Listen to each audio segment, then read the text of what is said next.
न हि ज्ञानेन न हि ज्ञानेन न हि ज्ञानेन सदृशं सदृशं सदृशं पवित्रं पवित्रं पवित्रम् इह विद्यते इह विद्यते इह विद्यते तत्स्वयं तत्स्वयं तत्स्वयं योगसंसिद्धः योगसंसिद्धः योगसंसिद्धः कालेनात्मनि कालेनात्मनि कालेनात्मनि विन्दति विन्दति विन्दति न हि ज्ञानेन सदृशं न हि ज्ञानेन सदृशं न हि ज्ञानेन सदृशं पवित्रमिह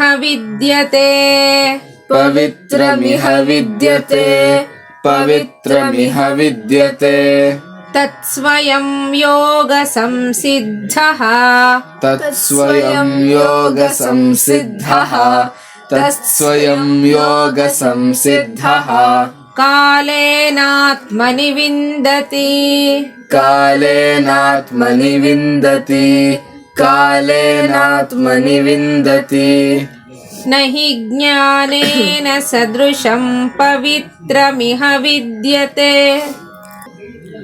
न हि ज्ञानेन सदृशं पवित्रमिह विद्यते न हि ज्ञानेन सदृशं पवित्रमिह विद्यते तत्स्वयं योगसंसिद्धः कालेनात्मनि विन्दति तत्स्वयं योगसंसिद्धः कालेनात्मनि विन्दति तत्स्वयं योगसंसिद्धः कालेनात्मनि विन्दति न हि ज्ञानेन सदृशं पवित्रमिह विद्यते तत्स्वयं योगसंसिद्धः कालेनात्मनि विन्दति न हि ज्ञानेन सदृशं पवित्रमिह विद्यते तत्स्वयं योगसंसिद्धः कालेनात्मनि विन्दति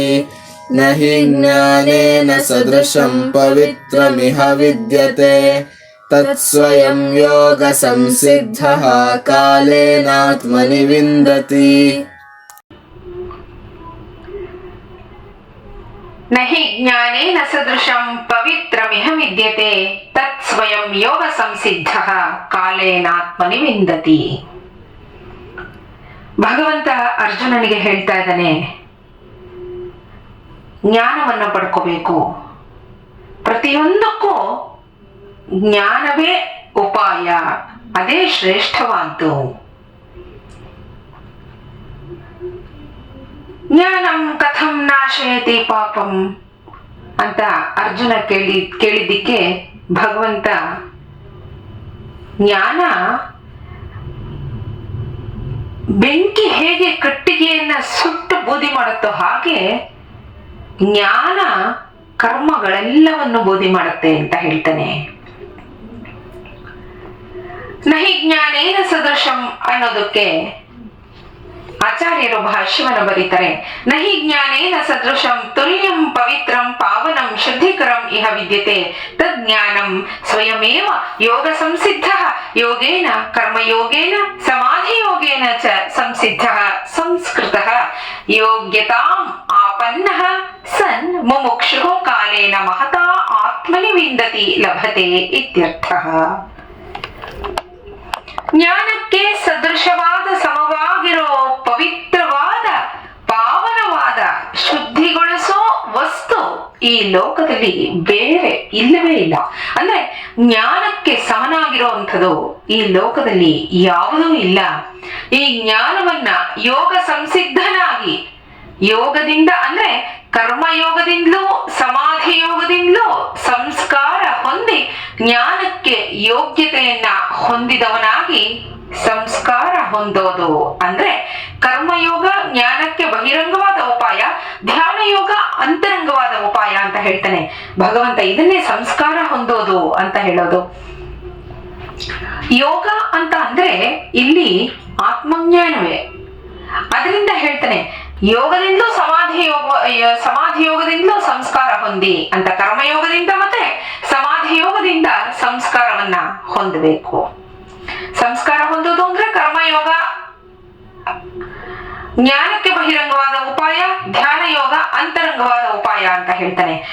ಕರ್ಮ ನಾವು ಯಾವ್ಯಾವ ಕೆಲಸವನ್ನ ಮಾಡ್ತೀವಿ ಅದು ಜ್ಞಾನಕ್ಕೆ ಬಹಿರಂಗವಾದ ಉಪಾಯ. ನಾವು ಯಾವುದನ್ನ ಮಾಡ್ತೀವಿ, ಯಾವುದನ್ನ ಮಾಡಬೇಕು, ಇದು ಜ್ಞಾನಕ್ಕೆ ಸಂಬಂಧಪಟ್ಟಿದ್ದು. ಯಾತಕ್ಕೆ ಅಂದ್ರೆ ಅದು ನಮಗೆ ತಿಳುವಳಿಕೆ ಕೊಡ್ತಾ ಹೋಗುತ್ತೆ.